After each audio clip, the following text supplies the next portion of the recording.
kanumaan egaa gara oduu keenyatti deemna. Oduu keenyan amma isinitti himaa. Oduu keenya oolmaa Tigraayin jalqabaa. Lolli Tigraay babal'achaa jira ammas kanas isinittan himaa. Hiit karaa Jibuutii kutuudhaaf yookiin cufuudhaaf waraana eegaleera.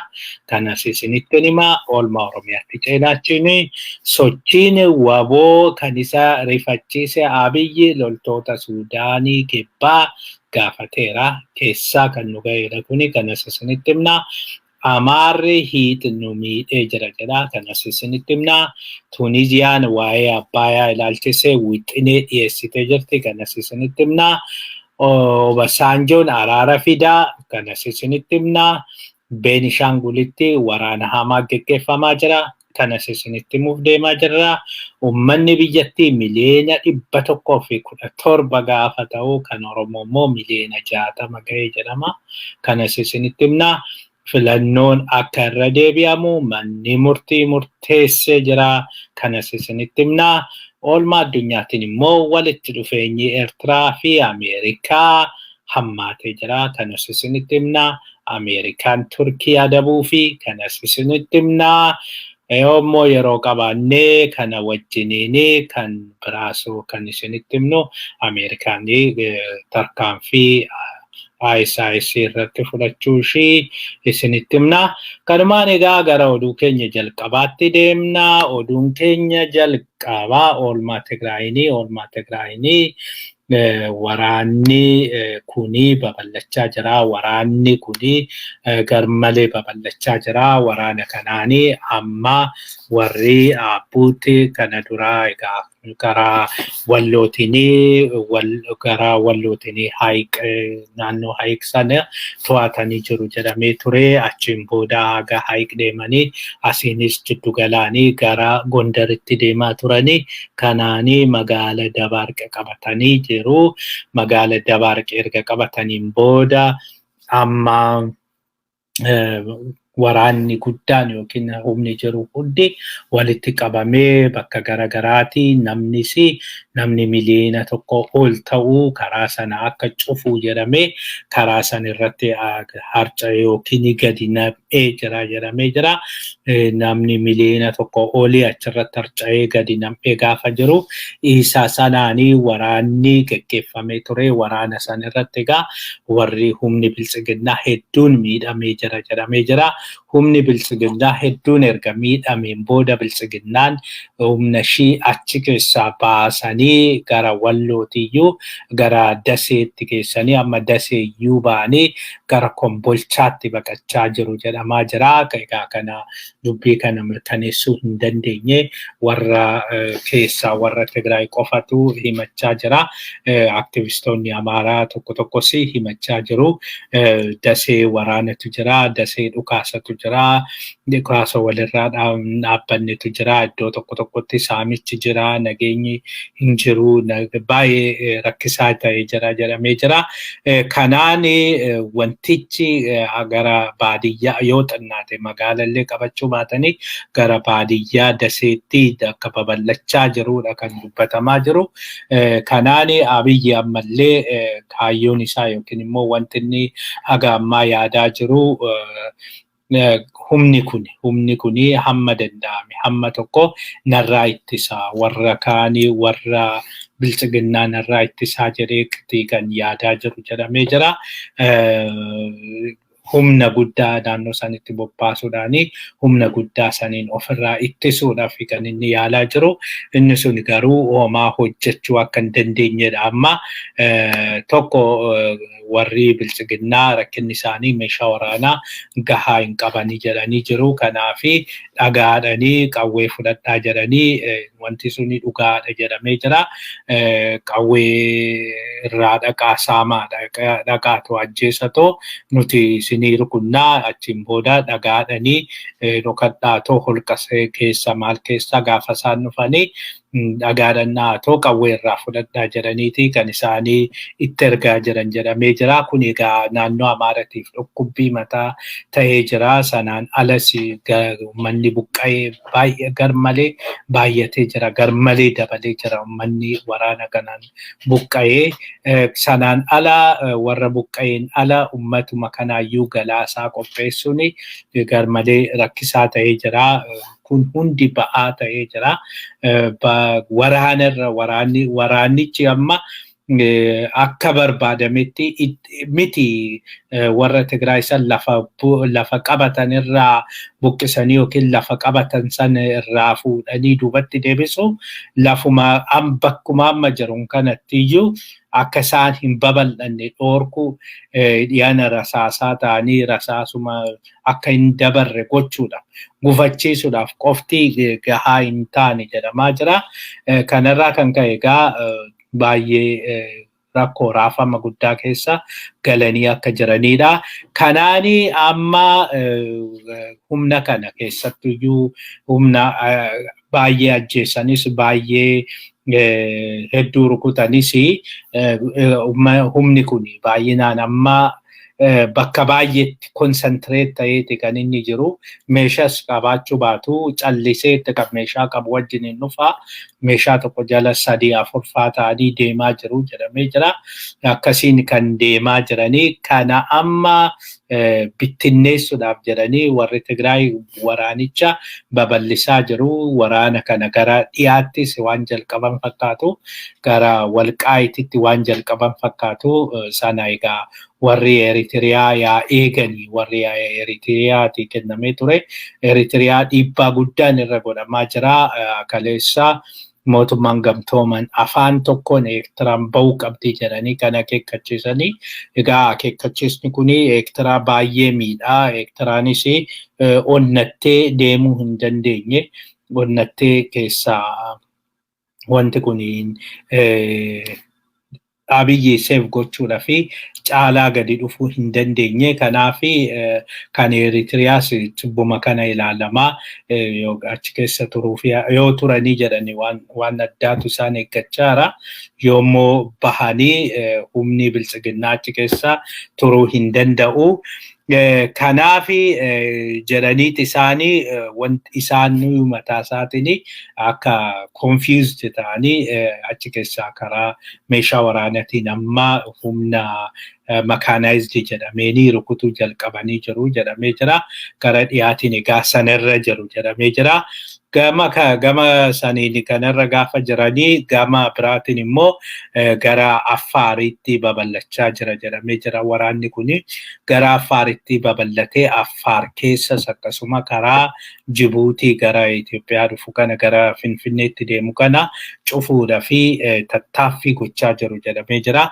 Karaan sun egaa irra deddeebi'eeti kan cufamaa jiru. Ammas kaleessa walitti bu'iinsa Affaarii fi Sumaalee irraa kan ka'e karaan sun cufamee ture. Karaan sun cufamee kaleessa guyyaa tokko erga cufameen booda deebi'ee har'a ganama banamee jira jedhamee jira. Haa ta'u malee ammallee warri Tigraay garasitti kan babal'achaa jiranii. Kanaan kaleessa warri Sumaalee miidhaa guddaa warra Affaar irraan ga'anii jiru jedhameera. Kanaaf warri Affaarii juuntaan kaaba qofa otoo hin ta'in gara bahaa kanaanis jira. Mootummaan Sumaalee juuntadha jedhanii jiru ifatti. Mootummaan Sumaalee juuntadha. Mootummaan federaalaa isaan irratti tarkaanfii nuu fudhatu malee nuti warra Tigraay wajjiniin mootummaan isaan irratti tarkaanfii fudhatu malee yoo didee warra Tigraayitti deebina yookiin warra Tigraay deeggarraa gara jechuutti deemaa jiru jedhamee jira. Kanaan egaa Abiyyi yeroo kanatti lamaanuu dhabuu hin barbaadu. Yoo Sumaalees dhabee Sumaaleen akkuma kana duraa karaa cufu yoommoo warra Affaarii siin dhaba ta'e Affaar guutumatti wayyaanitti garagaru sanaanii karaa sanis dhabuutti deemaa jira. Kana waan ta'eef amma akka amma haala amma jiru kanaani haala rakkisaa keessa galuutti deemaa jira jedhama. Abiyyi haala baay'ee sodaachisaa ta'e keessa galuutti deemaa jira jedhameera. Hundumaaf iyyuu egaa waan wayyaaneen adeemsi wayyaanee kuni yookiin hiit kuni kana fakkaata. Gara oolmaa Oromiyaatti deemna. Oolmaa Oromiyaatiin sochii waboo kan isaa rifachiisee Abiyyi loltoota Suudaanii kibbaa gaafate jedhamee jira. Har'a egaa oduu amansiisaa tokko keessaa masaraadhumaa kan nu ga'e akka himutti Abiyyi Salva Kiir affeeree jira. Salva Kiir gaafa affeeru Salva Kiir namoota kaabinee isaa guutuu wajjiniin kan inni affeeree kanaanii masaraatti affeeree erga waan hedduu mari'ataniin booda amma haalli Itoophiyaa keessa jiru baay'ee rakkisaa ta'ee jira. Biyyattii keessa jeequmsi idduma hundatti ka'ee jira. Kanaanii waboonii keessattuu Oromiyaan irraa fudhachuu fi already xumuranii jiru. Baadiyyaa isaa to'atanii jiru. Kanaafi kan gargaarsa keessan barbaannaa. Kanaafi loltuu akka nu gumaachitanii jedhee gaafatee jira jedhamee jira. Egaa Suudaaniin kibbaa tole jettee tole jechuu dhiistee agamma wanti beekame hin jiru. Garuu gaafin kun akka dhiyaatedha fi masaraa keessaa kan nu ga'e. Yoo Suudaaniin kibbaa tole jettee tarii waraanni isaanii naannoo Gaambeellaa galuu danda'a. Naannoo Gaambeellaa galee naannoo Gaambeellaatii naannoo Oromiyaa Wallagga dhiyaa keessa galuu danda'a. Karaa sana kan isaan amma rukutuun yaadanii, karaa sana kan isaan hojjechuu yaadanii, garuu achi keessatti xiinxalaa yoo kenni jettanii yaada kenni yoo naan jettanii tarii loltuun Suudaanii Abiyyaa dhiyeessu malee galuu dhiisuu danda'a kan jedhuun amantaa qaba. Duraan dursee loltuun Suudaanii galee jennaan Eritiriyaanii waan kana keessatti miidhamaa waan jirtuu fi Suudaaniinis Eritiriyaa waan ta'aa jirtuutu argitu. Gargaarsa Ameerikaa otoo barbaaddu gargaarsa Ameerikaa sanaa dhiistee Ameerikaa jalaa baatee Ameerikaatu Suudaanii gargaarsa Ameerikaa sana dhiistee Abiyyi irraa faayidaa tokko kan hin arganne achi keessa waraana kana keessa hin galti jedhamee hin yaadamu. Tokko isa kana. Lammaffaa Suudaaniin yoo magalteeyyuu Suudaaniin maallaqa gahaa maallaqa akkuma ani Eertiraatuun kaffalamne kan Suudaaniis maallaqaan walii galuu danda'u marsenarii gochuudha fi marsenarii sanaa fi maallaqa gahaa sana biyyin qabu amma Suudaanidha kaffaluu fi kanaafi kunis rakkoodha. Inni biraa Suudaaniin yoo Salva Kiir mataa isaatiin amma kana tole jedhee Salva Kiiriin kana hin galcha ta'e Suudaanii keessattis durumaayyuu waltiddaatu guddaatu jira. Waltiddaa guddaan kun kan jiru Salva Kiir diinkadha. Warri immoo Salva Kiir mormanii warra Nuweeri. Nuweer kun amma tokko Itoophiyaa keessa jiru. Itoophiyaa keessa Gaambeellaa keessa fudhatama yookiin amma aangorra kan jiranii fi amma xinnoo achi keessa babal'achaa kan jiru kan mootummaan Itoophiyaa baay'ee deeggaru. Gara biraatiin Anyuwaaq jiru Gaambeellaa keessa. Warri Anyuwaaqi humna bilisa baasaa baasanii warri Nuweer kun achi keessa akka nuu ba'u kan isaan jedhani. Kanaafi Nuweer lafa nurraa fudhate lafichi kan Anyuwaaq ta'ee otoo jiru jedhanii jiru. Nuti Anyuwaaq caala Oromootu nutti dhiyaata jedhanii Oromoon maallu gore? Oromooni nuti gara Wallaggaa deemnee Mugdii deemnee buna gaafa funaannu buna gaafa buunu akka lammii isaatti akka ijoollee isaatti nu qabeeti kan nu jiraachise. Kanaaf Oromoon fira keenya jechuudhani Oromootti michummaa qabu. Kanaaf walitti bu'iinsi Anyuwaaqii fi Nuweer most likely ni eegama. Yoo as keessa galte yoo walitti bu'iinsi kun dhufe walitti bu'iinsa kana keessa mootummaan Anyuwaaqitti ka'anii waan jiraniif mootummichatti dhaqeeti warra Nuweerirra goruun isaan oolu. Warra Nuweerirra gaafa goru Nuweer immoo Salvaakir wajjiniin diina waan ta'aniif dhaqanii Salvaakir wajjiniin Nuweer gaafa deeggaruu Abiyyi gara biraatiin diinkatti mufata. Salvaakir immoo diinkaa keessaa dhufa. Kanaan caalaa dubbiin kuni akka malee ta'uudhaa deema. Akka malee walitti bu'iinsa fi kiyoosisii jeequmsa hamaa naannoo san ta'uudhaa deema. Kana waan ta'eefi kana sadeen irraa kan ka'e Suudaaniin kibbaa waan kana keessa hin galti jennee yaadnu keessattuyyuu reefu amma walitti dhufaa waan jirtuufi sanaan alas mufaatii guddaa hin qabu. Dhuguma Suudaaniin kibbaa mufaatii guddaa qabdi. Mufaatii kana keessa egaa hunda isaaniiti. Suudaanii kibbaa kan walitti naqaa ture, kan Suudaanii kibbaa akka wal nyaatan akka tasuma wal hin taane kan gochaa ture sirna Adawaawii jedhamu sana wayyaaniinis keessa jirtudha. Isaan nagaa qabu taanaan nuti nagaa dhabna jechaa turani. Finfinnee keessatti hoteela garaagaraa hoteela akkam akkamii kireeffatanii fi achiin booda waamaniitti kaan nyaachisanii kaan qarshii kennanii akkas godhaa jedhuuni gaafa immoo isaan walitti bu'anii jedhanii araara jedhanii qarshii miliyoona dhufaa otoo jennu araara kan jedhamu kuni qarshii miliyoona waan dhufuuf doolaarri miliyoonaan araara jedhamee waan ba'uufi isa kana hundumtuu iyyuu gargar hirachuu fi qorachuu qoodachuu fi malee wanta biraa wanti ta'u hin jiru. Kanatu jira walumaa galatti egaa Abiyyi gaafii kana dhiyeessafii jira. Nuun jedhee jira achuma masaraa keessaa tokko kan gurra nu buuse jechuudha. Gama biraatiin Amaarri hiite nu miidhee jira jedhanii jiru. Egaa har'aa warri kun babal'achaa jirraa injifannoo argachaa jirraa gaafa jedhanii warri Amaaraa akka Tigraay sanitti deebi'anii jiru.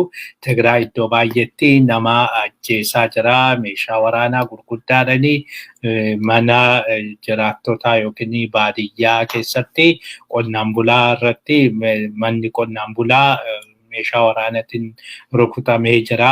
Akkasumas beeladni isaanii jalaa du'anii jiru. Namoonni sagalii olaarraa ajjeefamanii jiru jedhanii jiru. Egaa sanaan alas miitiin garagaraas baatuma jira. Oduu durii garagaraa kana fakkeenyaaf abbaan ajjeefame haatis ajjeefamte daa'imni jidduutti hafteefaa jedhanii akka durii ajjeesuudha jedhanii daa'imni jalaa baatee maali jette akkasitti meeshaa waraanaa abbaa fi haadha qofa ajjeesee daa'ima otoo hin ajjeesiin hafu meeshaa waraanaa akkamii akka ta'e hin beeknu. Egaa Amaarri kanaani miidii akka dhiifama namoota amantaa sanitti amantanii garuu akka eenyu tokko Abuna Gabra Manfas Qidduus otoo dhaabatee kadhatu quraanii dheebottee jennaan dhuftee ija isaanii dhugde. Biyya lafaarraa bishaan dhabameeti. Addunyaarraa parsantiin 75 bishaanii quraanii bishaan bakka jiru hin beekte.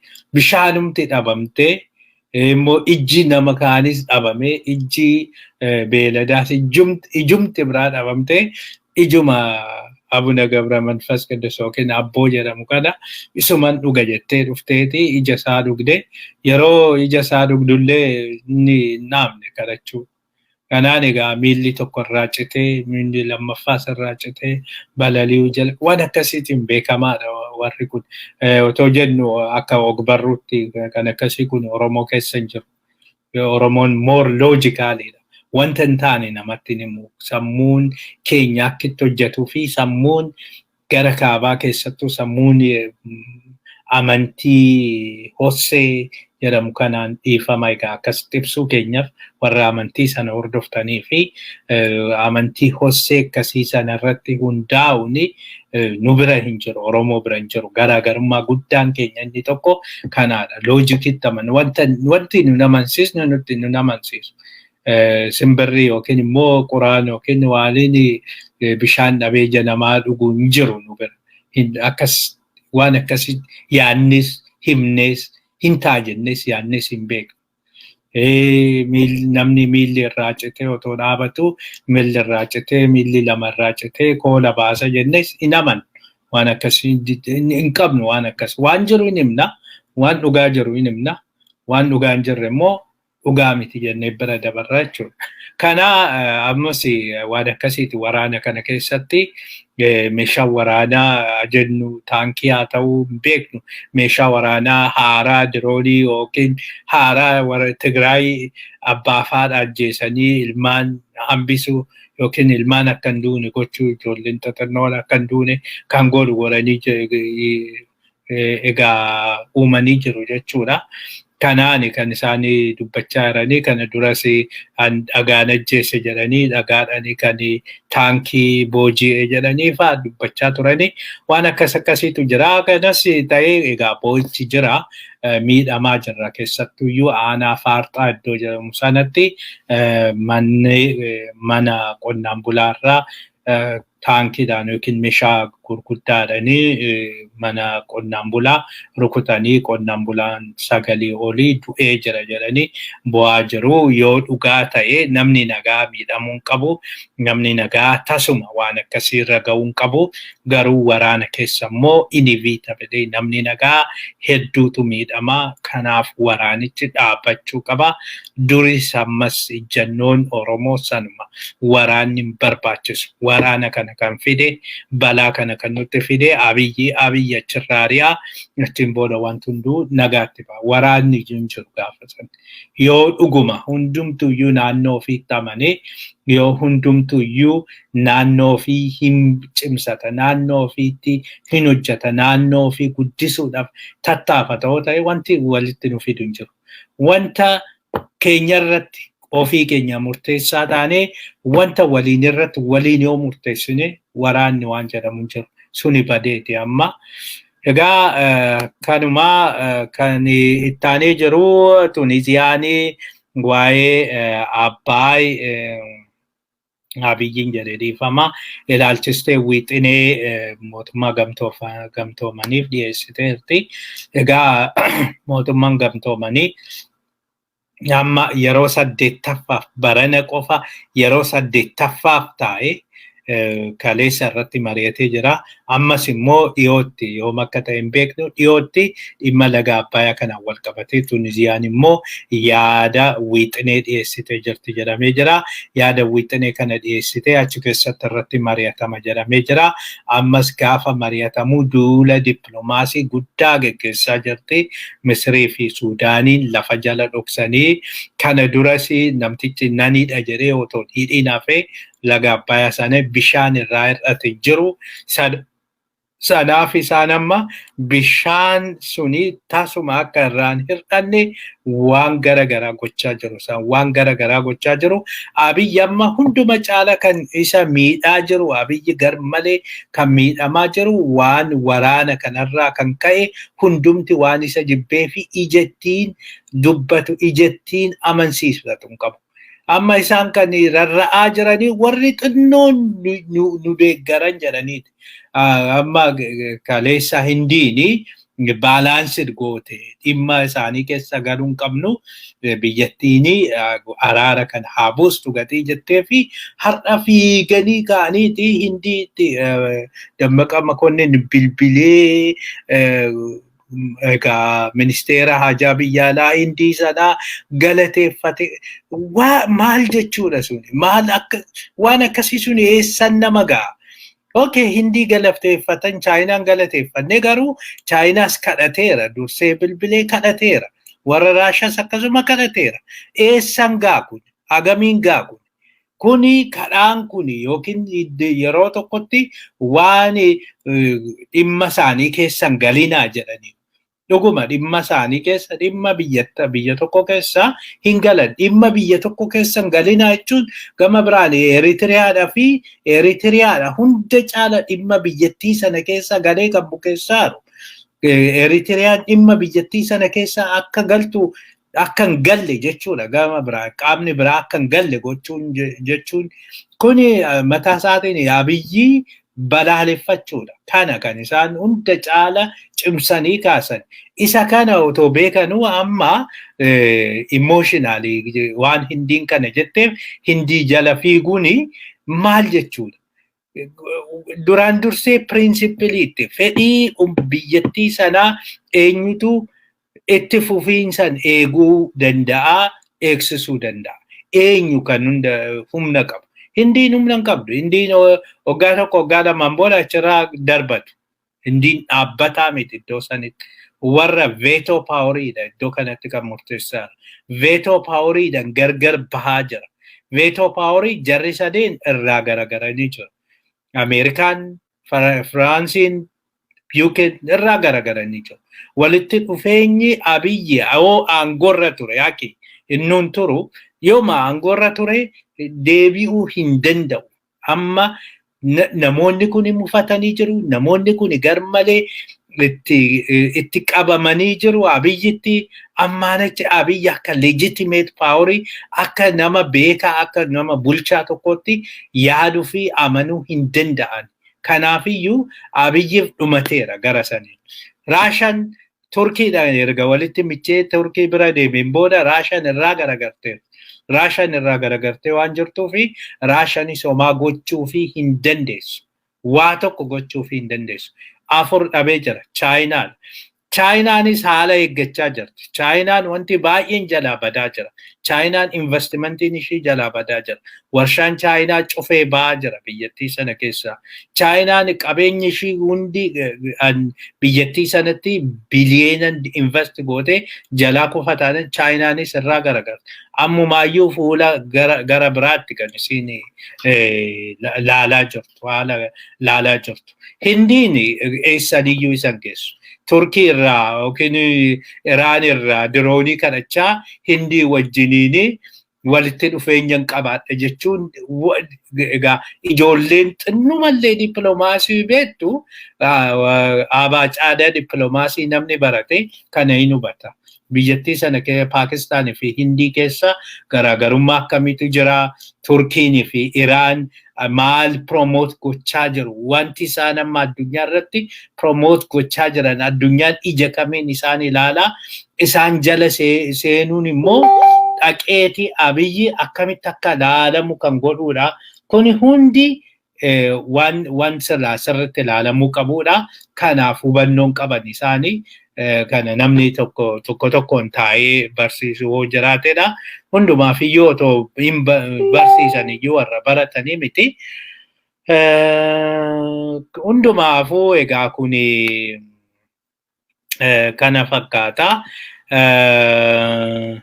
Gama biraatiin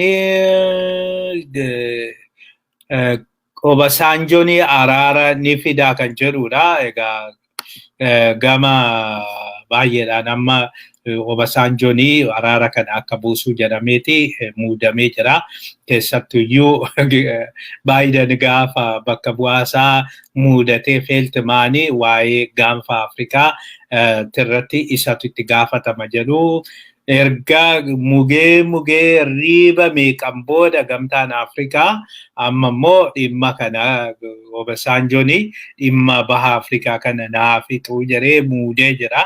Duraan dursee dhimma baha Afrikaa namni fixuu qabu nama baha Afrikaati. Maaliif Naayijeeriyaa deemuun akka barbaachise nuun galu. Maaliif haga Naayijeeriyaa deemuun barbaachise Obasanjoo fiduun maaliif barbaachise duraan dursee? Gaafii guddaa. Gaanfa Afrikaa keessa namni hagasiin jiru, namni waan sana taphachuu danda'u, namni waan sana gochuu danda'u hin jiru. Keessattiyyuu Keeniyaan iddoo kanatti gahee guddaa taphachuu dandeesse. Gama lamaaniiniyyuu Keeniyaan yoo waan kana taphatte yoo Keeniyaan waan kana geggeessite gaarii ture hin taane sun. Suudaaniin nan araarsa jetteerti.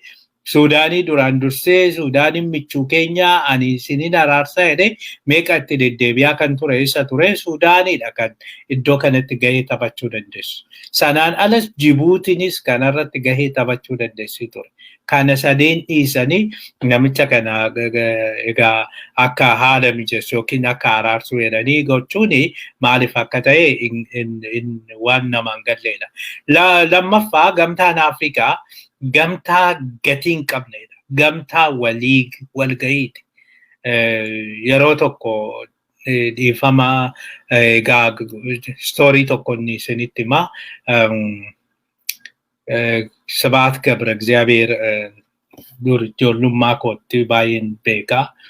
Nama barreeffama nu jajjabeessaa qaaman waan hin beekuu fi gamtaan Afrikaa akkamitti Itoophiyaatti hafee jennaani bulchitoonni Afrikaa baay'een biyyoota Afrikaa garagaraatti wal ga'aa turani. Giruupii Monoroviyaa fi giruupii tokko maali Arabaat giruupii lama ture. Giruupiin suni waliin galuu maaliin jedhu booddarraa Haayila Sillaaseen waamee Haayila Sillaaseen gaafa waamu keessattuyyuu kan Akraa Gaanaa inni fujaree ture. Kuwaamee Nkrumaayi inni Afrikaan immediately tokko ta'uu qabdi jedhee waan amanuuf booddarraa Haayila Sillaaseen kadhatee maal jedheetu booddarraa dhufe. Erga walga'ii sana jalqabaniin booda guyyaa baay'ee wal jeeqaa oolanii achiin booda wal jeeqaa oolanii galgalaa dadhabanii gaafa galanii bakka isaanii siree qabatanitti dubartoota babbareedduu shamarran Haayila Sillaaseen filatee ergee fi achiin booda egaa qoosaa ta'uu hin danda'a kun hin beeknu. Achiin booda hin ergee fi achiin booda nagaa bulanii bariisaa walitti dhufanii walii galanii walga'ichi haaluma kanaan geggeeffamee achiin booda booddarra yeroo dhufu eessatti wal arginu jennaan asumatti wal arginaa jedhanii achumaan Haayila Sillaaseen akkasuma godhee fi kanatti Finfinneetti hafee jedhan. Sabaati jedhe anaa miti kana. Walumaa galatti gamtaan Afrikaa wal ga'uudhaan ala gahee biraan qabu, hojii biraan qabu. Hojiin isaa walga'iidha. Walga'ee waanuma mari'atee achiin booda waa bubbutatee yoo tarii akkuma jedhamus dubartiis yeroo sanitti dubartiin tokko keessattuyyuu barreessitee jirti. Yeroo gamtaan Afrikaa walga'iin Afrikaa gaafa gaggeeffamu dubartiin waan akkasii hojjechaa turte dubartii Gaadaafii wajjiniin illee ciise jechuudha. Dubartiin suni warra icciitii jaraa hedduu baasteerti kitaabanii jechuudha. Waan akkasii kanaaf waan dhufanii fi liqiskisuudhaaf waan dhufanii fi kanumaan egaa waan kana godhanii kan deebi'anidha. Kana gamtaan Afrikaa malee gamtaan Afrikaa rakkoo hiikee hin beeku. Rakkoon gamtaan Afrikaa walitti bu'iinsa hiikee hin beeku.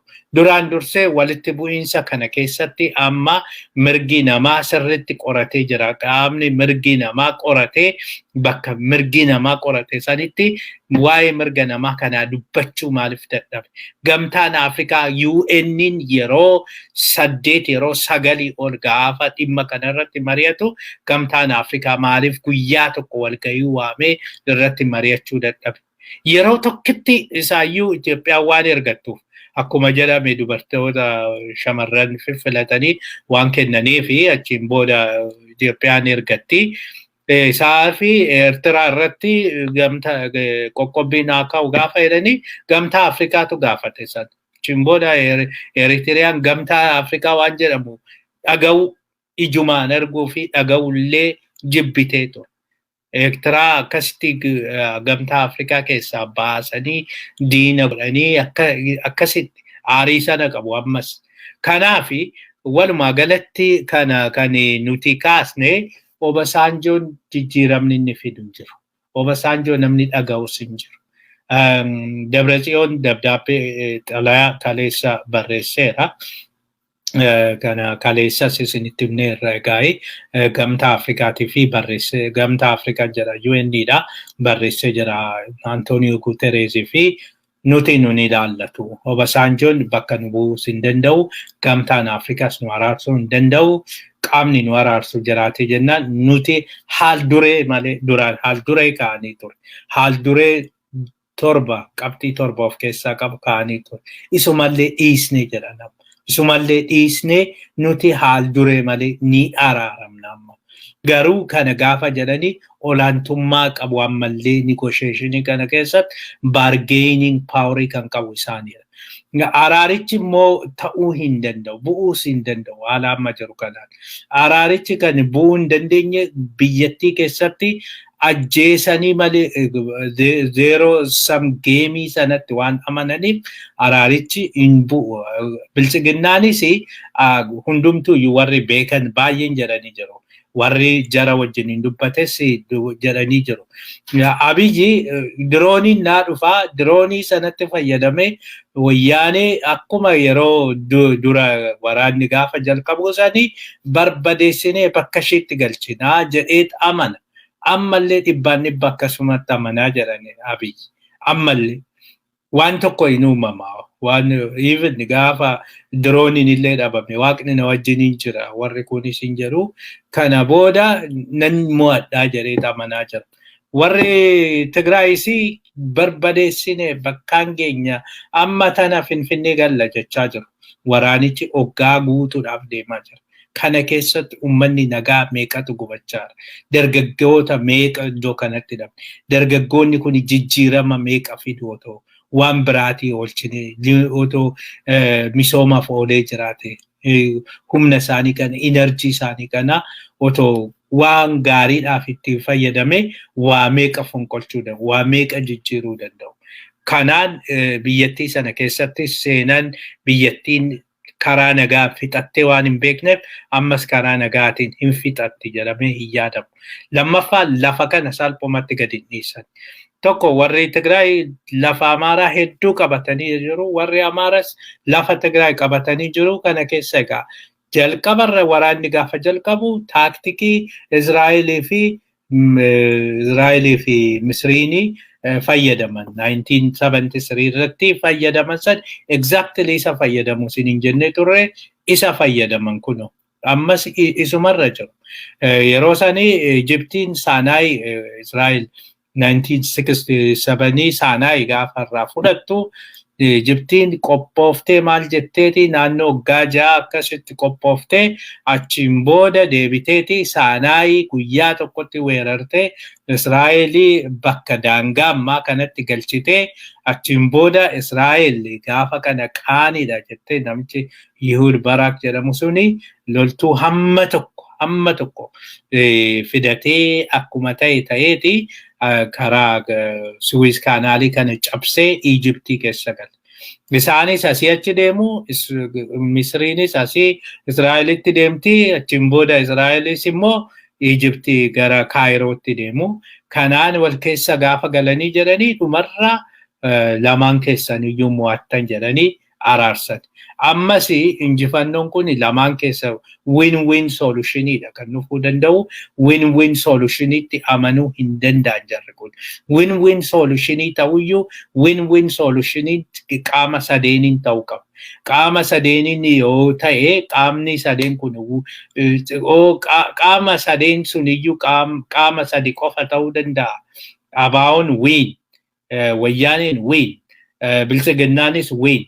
Isin sadeenuu mo'attan gaafa jedhanii warri kunoo warri amma Gaambeellaan keessa galaa jira, Affaar keessa galaa jira, Sumaaliin keessa isaanis mo'attan jechuu danda'ama.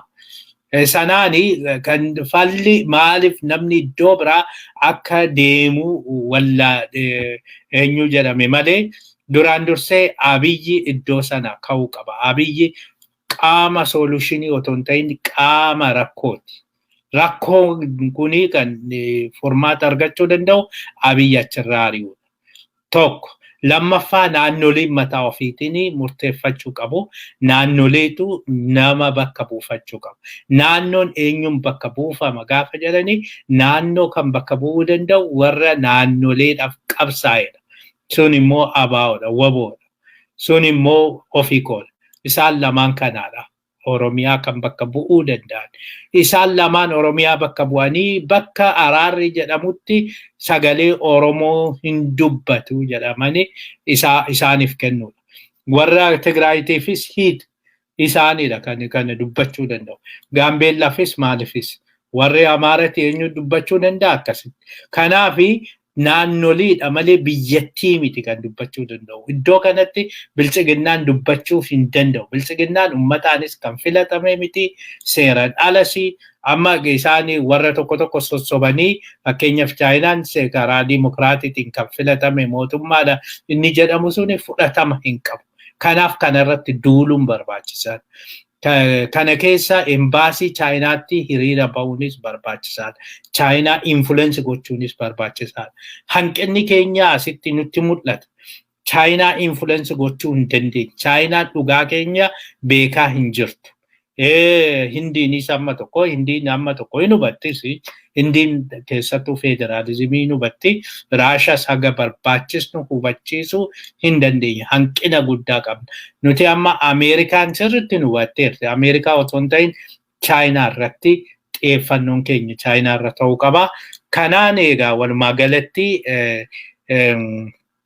wanti kun garamitti deema yoo kan dhuunfaa kootiitiin yaada dhuunfaa koo dhiyeesse araarichi ammallee ganaa fagoo waan jiruu fi waan fakkaachaa hin jirre ta'uun isinitti hima.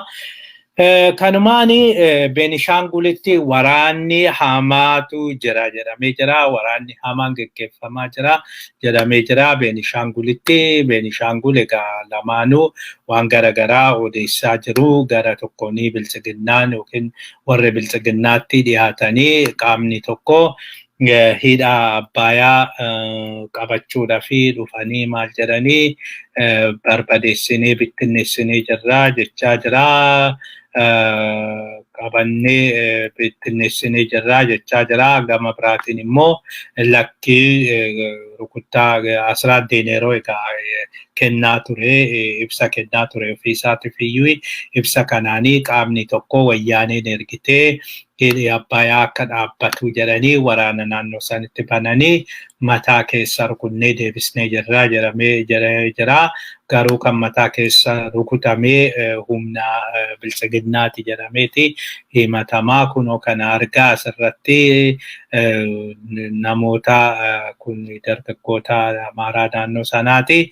Isaaniitu loltuu rukutame baatee deemaa jira. Loltuu rukutame baatee kuni loltuu biyyattiiti. Defense Force rukutame baatanii kunoo gara hospitaalaa geessaa jiru. Haala kanaanii waan ittiin baatan illee hin qabanii, konkolaataan hin jiru, maaliin hin jiru.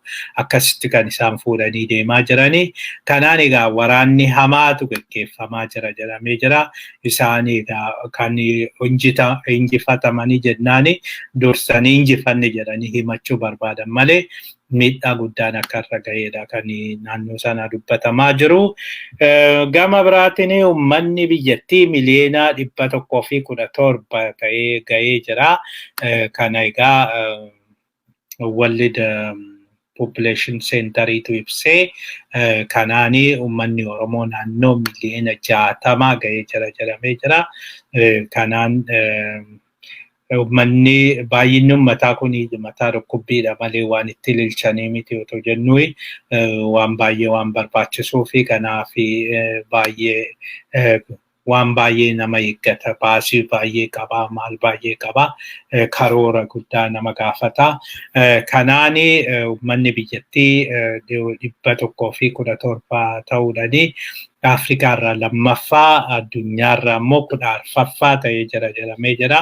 Akkuma baay'ina uummataatiin otoo 14ffaa taane diinagdeedhaanis 14ffaa taane waan baay'ee jijjiiruu dandeenya.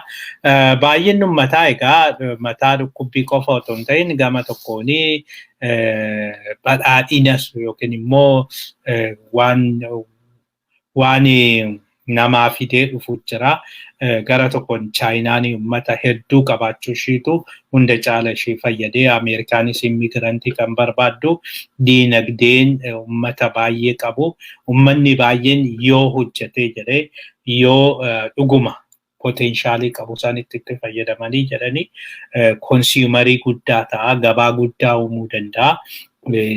Uummanni illee namni illee yookiin addunyaan illee qaamni tokko biyyi tokko yoo biyya tokko ilaalu nama agamiitu jira, gabaa agamiitu jira jedhanii ilaalu yoo waa oomishe iddoo sanitti uummanni jennu Oromiyaa irratti uummata miliyoona 60tu na gaafata, narraa bitaa, narraa fudhataa jedha. Kanaaf isaan tilmaamee kan hojjetu. Yoo garuu himaammanni gaariin jiraachuu baatee himaammanni yaraan jiraatee mataa dhukkubbiidha. Maaliif hin barbaada akka amma bilchiginnaan deemaa jirtu bilchiginnaatti utaalla jettu kana akkasitti yoo waan hin taane himaammanni hin taane gaafa dhalatee jiru ummanni hojii hin argatu ummanni mana barumsaa barbaadaa fayyaa barbaadaa nyaata barbaadaa uffata barbaadaa iddoo jireenyaa barbaadaa sana hunda guutuun hin danda'amu sana hoon guutini qabeenya biyyattii sanaa waan kana ittiin guutuudhaaf otoo ooluu qabu qawwee ittiin bitanii isaan qabeenya biyyattii guutuu meeshaa waraanaa diroonii ittiin binna taankii ittiin binna jedhanii diroonii bitanii gubata yoo ta'e taankii bitanii taankichi gubata yoo ta'e kuni faayidaa tokkoyyuu hin qabu kuni miidhaa guddaa nutti fiduuf deema kanaaf uummanni biyyattii sanii hoo jettanii ka'uu qabdu kun nu gahe jechuu qabdu. Kana caala warra kana obsuun qabdan nutu mataarratti baatee asiin gahe warri dikteetariin otoo namni ajajamuuf hin jirre dikteetarii ta'uu hin danda'u. Namni tokkoyyuu hin ajajamu jedhee jennaani qaamni hin ajajamu jiraannani homaa gochuu hin danda'u. Kanaaf uummanni Oromoo baay'ina keetiin akkasumatti bayitoo irratti qabsaa bayi. Gaaf tokko karaa cuftee nagaye hin ta'u gaafa jedhanii achiin booda waan hunduyyuu irraa hafa. Gama biraatiin filannoon akka irra deebi'amu manni murtii murteessee jira. Manni murtii kan murteessee kana kan izeemadhaa fi egaa izeemanii iddoo baay'eetti kan inni kan irra naa deebi'amu jedhee iddoo 28 immoo maalitti irra naa deebi'amu jedheeti mana murtiitti dhiyeessee ture. Boordiin filannoos jedhee boordiin filannoos naa ilaalu jedhee boordiin filannoon irra deebi'amu jedhee achiin booda mana murtiitti dhiyeessee jira. Manni murtii kana dura wanta kaanii fi waggaa 2 waggaa 3 gaafatu izeemaa waan ta'eef izeemaadhaaf murteessee jira. Kanaanii iddoo 4tti iddoo 28 otoo hin ta'in iddoo 4tti filannoon irra haa deebi'u jedhee manni murtii ajajee jira. Kanaan egaa boordiin filannoo maal akka jedhu hin beeknu. Egaa boordiin filannoo mana murtiiti jedhee mana murtii diduu hin danda'u jechuun iddoo sanitti irra deebi'ee naa filatamu jechuu danda'a. Egaa haala kanaanii tarii izeemanii iddoo arfan sanitti deebi'ee namoota filachiisee dorgomtoota kana dura nama 4 argatee ishiitti dabalatee nama 4 argatee nama 8 godhachuu danda'a yookiin immoo arfan sana ammas deebi'ee dhabuudhuma danda'a hin beeknu garuu isaan kun murtaa'eefii jira. Gama biraatiin oolmaa addunyaatti deemna. Oolmaa addunyaatiin walitti dhufeenyi Eritiriyaa fi Ameerikaa hammaatee jira. Har'a egaa waan tokko icciitiidhaan xalayaan isaanii bahee jira. Xalayaan isaan walii barreessaa turanii xalayaan isaan walii barreessaa turanii akka addeessutti Eritiriyaa fi Ameerikaanii du'aaf wal barbaadaa jiru. Dhiyoo kanatti ergaa namticha yookiin jeneraala isaanii kanaa Magnitsky Act jala otoo hin galchin dura dhimma isaa irratti mari'annaa jedhee ambaasaaddarri Ameerikaa keessattuyyuu kan ambaasaaddarri Ameerikaa Asmaraa jiru gara ministeera haajaa biyyaalaa Eritiriyaa Osman Saalee dubbisuu yaalee ture. Dubbisuu isa yaalanii na arguu hin dandeessu jedheeti jala didee jira jedhamee jira. Maaliif na barbaaddaa maal walirraa qabnaa jedhee jira. Kanaan egaa waan tokko waan waliigalteen akka dhabameedha kanarraa nutti agarsiisu. Sanaan alas kana dura akeekkachiisa garaagaraa irratti barreessanii jiru. Akeekkachiisa garaagaraa irratti barreessan kanaanii Ameerikaan deebii Eertiraan deebii kennaa turte keessattuyyuu maarchii 8 Ameerikaanii barreessitee isa maarchii 8 barreessitee Asmaraan immoo maarchii 13 deebii kennitee jirti. Kanaanii Asmaraan Ameerikaa qeeqxee jirti. Ilaalcha sirriin qabdanii odeeffannoon keessanii miidiyaa irraa dhufaa akkasumas tooniin ittiin barreessitanii gaarii miti nu quuqee jira. Nutti hin tolle kanarraa of qusadhaa jechuuni Eertiraanii Ameerikaa gorsitee jirti. Egaa kanarraa Ameerikaan itti aartee booddarra jara namaan irratti iyyuu tarkaanfii erga fudhatteen booda amma immoo Magnitsky Act kanaanii hoogganaa yookiin hoogganaa waraanaa biyyattii irratti Magnitsky Act kana keessatti kuni Ameerikaan akka dubbattetti akeekkachiisa guddaadha. Warri kunis kanarraa hin adabatan taananii Magnitsky Act kanatu isaan eeggata. Kanaaf Magnitsky Act kanaan himatamuuf deemuu jettee jirti. Walumaa galatti egaa Ameerikaa fi Eertiraan waldiddaan isaanii kuni waanuma akkasumatti itti fufu fakkaata. Sanaan alas Ameerikaanii Turkii adabuu fi Ameerikaanii Turkiin diroonii ishii dhimma hin barbaachisneef oolaa jechuudhani Ameerikaanii adabuudhaaf akka taatu dubbatamee jira. Keessattuyyuu miseensonni mana marii Ameerikaa 25 ta'anii xalayaa barreessaniini peentaagoonii barreessaniini Ameerikaanii gargaarsa teknoolojii diroonii keessattuyyuu Turkiidhaa kennitu akka dhaabduu gaafatanii jiru. Kanaan egaa Ameerikaanii Turkiin kanaan nahuun ishii hin oolu fakkaata. Turkiin ammatti Turkiin teknoolojii kana kan argattu miseensa neetoo waan taateef miseensi neetoo tokko immoo waan hin taane keessa galuu hin barbaadu. Kanaaf tarii Turkiin Ameerikaatti mufannaa qabaattus keessattuu Ameerikaanii nan gargaarre warra diina kootii isheetu narratti duulchisaa jettee dubbattus Ameerikaa fi Turkiin walitti dhufeenyi isaanii laafaa ta'us yeroo ammaa kanatti Turkiin haala amma deemtu kanaanii yoo deemte jette neetoo keessaa ari'amuu waan dandeessuuf neetoodha ari'amtee jennaan immoo Turkiin waan baay'ee dhabdi keessattuu gamtaa Awurooppaa keessas duraannan seenattee isas didanii amma neetoodha ba'uun ishee yoo Ameerikaadha waldiddaan kun itti fufee jedhee Awurooppaadhaanis wallabdee diinagdeen ishee immoo hunda caala kan hirkatee jiru Awurooppaa irratti. Kanaaf sun hundi dhaqee Turkii baay'ee miidhuun isaan oolu. Lammaffaa Abiyyees amma biyyattii keessatti Turkiin Chaayinaa taantee kan Itoophiyaa keessatti invest gootedha. Investmentiin Turkii inni guddaan Oromiyaa keessa jira. Isa kanaa riiskii gooti yoo kanatti galteette kuni amma itti himamuu qaba ifatti. Keessattuu uummanni Oromoo waan kana keessa diroonii kana kennaniifi jedhanii Turkiin akka Oromoo miitetti itti himamuu qaba. Sirriitti jala murame karaa kamiiniyyuu duulli kun irratti gaggeeffamu.